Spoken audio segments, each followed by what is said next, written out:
So, if you've been scrolling social media recently, I bet you've seen them. Oh yeah, those AI generated videos, they're Right. everywhere. Kind of captivating, but also really weird, impossible stuff, disasters that didn't happen, animals doing just bizarre things. hmm And they often look, well, let's be honest. Terrible. Yeah. Yeah, like aesthetically just off, Mhm. uncanny sometimes. Totally. But then see the engagement, right? Thousands of likes, comments, people saying it's this, like, whole new art form. It's wild. Yeah. And this idea, it seems to be gaining traction that AI video is somehow both the future of filmmaking. And this huge existential threat to Hollywood. Yeah, the boosters are loud. But, I mean, if you've actually watched these things, the gap between that kind of hype and what you need for, real film hmm is pretty wide. It really is. Exactly. So today on the deep dive, we're going to get into Hollywood's very, very complicated relationship with AI video. It's messy, Definitely contradictory. Some are all in, saying it's inevitable. but the reality for making something, high quality, much more nuanced. So our mission today is really to unpack why the current AI stuff often just doesn't cut it for serious filmmaking. Right. And we'll look at this company, Asteria, that's trying something different. They call it an ethical, artist-focused approach. And what that means, plus the bigger questions it raises about the industry's future, especially, for creators listening right now. Okay, so we see the state of play AI video, often kind of rough around the edges. Mm-hmm. But despite that, you've got these AI boosters Mm-hmm. who are just convinced this is it, the next revolution. They make comparisons, right? Like how AI got really good at copying singers' voices or making music that sounds, well, pretty passable. Yeah, and they think video is just the next logical step. But here's where it gets interesting. Bryn Mooser, who co-founded Asteria, he points out something crucial. What's that? He says the tech industry has basically, and this is his phrase, conflated audio and visual output. Conflated audio and visual. Okay. Meaning, Meaning, it's one thing for AI to generate sound waves, which are relatively simple data-wise, but visuals, moving picture, that's a whole different level of complexity. okay, that makes sense. It explains why the video results often feel so janky, just plain weird. Exactly. And that leads right into what Mooser calls the prompting problem. Right, the whole type in a sentence, get a video thing, like, make me a new Star Wars movie. Yeah. And Mooser's take is that this text-to-video form factor, it's basically a Silicon Valley fantasy. It's not what filmmakers actually need or can really use effectively. They're not looking for a computer's random dream. No, they need control. Mooser says granular control. Sometimes, like, down to the single pixel. Which you just don't get from a text prompt. Not at all. He uses this great analogy. You can't just go up to Christopher Nolan and say, okay, Chris, use this tool. Just text your way to the Odyssey. It doesn't work like that. Yeah, good point. The core issue, he believes, is that nobody wants to just see what computers dream up. People want to see a vision, an artist's vision. Okay, so given those big limitations, the prompt problem, the lack of control, is anyone actually, fixing this? Or is it just uncanny weirdness forever? Well, that's where Asteria comes in. They're trying a really different approach. Bryn Mooser's new production house launched last year. And they teamed up with a research company, Moon Valley, to build their AI model, Mirai. That's right. And their big selling point, the thing that really makes them stand out, is they claim their model is ethical. Ethical AI, what does that mean in practice? It means, and this is key, that Mirai has only been trained on material they have the rights to use, properly licensed stuff. Okay, that is a big deal, especially with all those lawsuits flying around. Exactly. You've got companies like Midjourney getting sued by Disney, Universal, big players worried about copyright infringement with these other AI models. Asteria is trying to sidestep that whole minefield. So it's not just about getting better results than simple prompts. It's also about building trust, legally and ethically. Precisely. But Mooser's idea goes further than just ethical training data. How so? Their whole workflow is different. Mirai, the base model, is used to create new, totally project-specific models. Project-specific. Yeah. So an artist gives Asteria their original visual work, illustrations, designs, whatever. Mirai learns that specific style. Oh, wow. So you're essentially training an AI mini-me of the artist. Kind of. The AI then generates new assets, but in that artist's unique style, it's meant to be a tool for their vision, not just generic AI stuff. That sounds much more useful for actual creators. Is there an example of this working? Yeah, a great one is this animated short they did for the musician Kuko. It's called A Love Letter to LA. Okay. So the artist, Paul Flores, gave them like 60 of his original illustrations. Asteria trained a model specifically on Flores' style. Right. Then that custom model generated new 2D assets for the short and even helped convert them into 3D models for this like fantasy version of the town. And the result looks really cohesive, really stylized. You can see the artist's hand in it, even though AI was involved. Exactly. But it's important to add a little caveat here.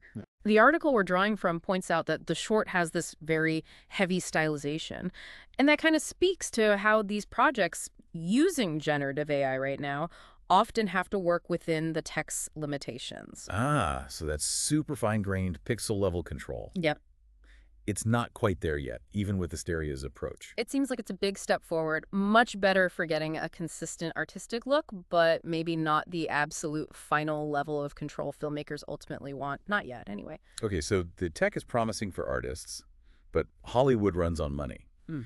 Does this Asteria model actually make financial sense? Can it disrupt things? Well, that's Mooser's big vision. He sees generative AI as a democratizing force. Democratizing how? Lower costs. Exactly. He talks about potentially cutting development and production costs way down. Imagine making a feature film for, say, $10 or $20 million instead of $150 million. Whoa. That would open things up for a lot more people. Yeah. Independent filmmakers, maybe. That's the idea. And it Yeah. connects to another interesting angle. Ownership. Ownership of what? The film. Of the models. The project-specific AI models trained on an artist's style. Mooser is exploring ways for filmmakers to potentially keep partial ownership of those. Really? Yeah, and even exploring revenue sharing based on those models. Think about how different that is from the usual studio deal. Totally different. Like, the director of a huge Pixar movie might get paid well, but they don't own a piece of the characters or get residuals if 1 million toys are sold. Exactly. This could give creators actual equity in the tools derived from their own art. It's a pretty radical shift. And tied into the cost savings is efficiency, I guess. Faster production. Yep. Faster turnaround, smaller teams. Mooser frames this positively, saying it allows writers and directors to work much more closely with their key visual collaborators, like the art director or the VFX supervisor. Less waiting around, maybe fewer cooks in the kitchen. Potentially.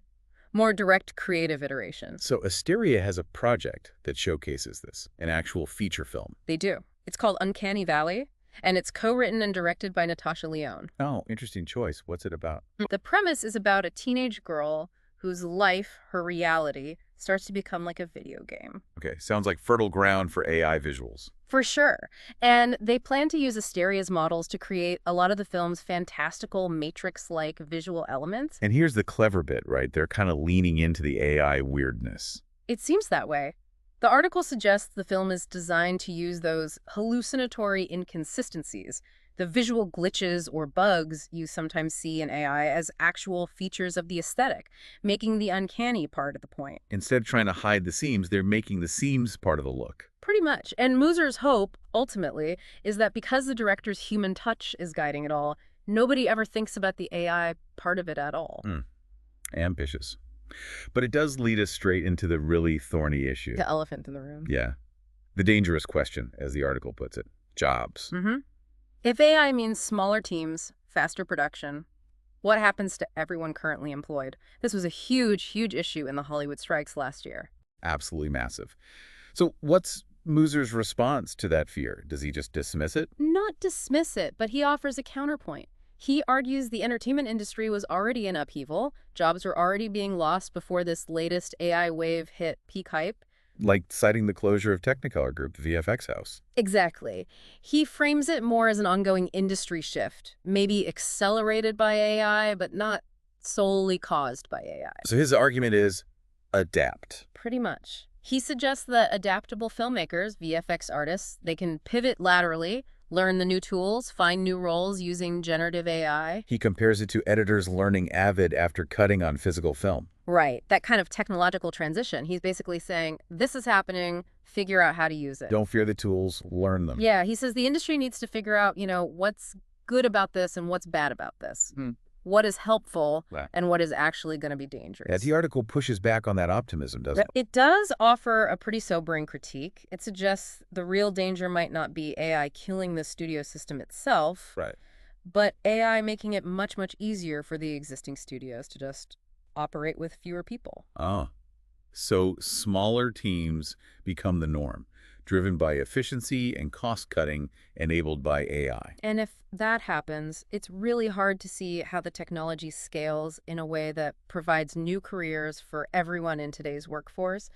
Where do all those people pivot to? That's the fear, isn't it? It's not just adapting skills, it's whether there will be enough jobs to adapt into. Right. So that really is the core tension here. You got this amazing promise from AI creative freedom, lower costs, maybe empowering indie voices. Breaking down old barriers. Yeah, but crashing right up against this very real, very understandable fear about jobs, about livelihoods, about changing the entire structure of creative work in an industry that, let's face it, already struggles with fairness and security for a lot of its workers. Absolutely. Which leads us to, I guess, the final thought we want to leave you with. Yeah, something to chew on.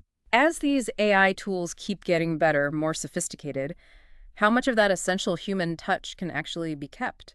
And how much will it be valued in filmmaking? And maybe, what new ways of collaborating will emerge when the tools aren't just executing commands but are starting to, dream alongside the creators instead of just dreaming for them? What does that future look like? Well, it's the big unknown right now.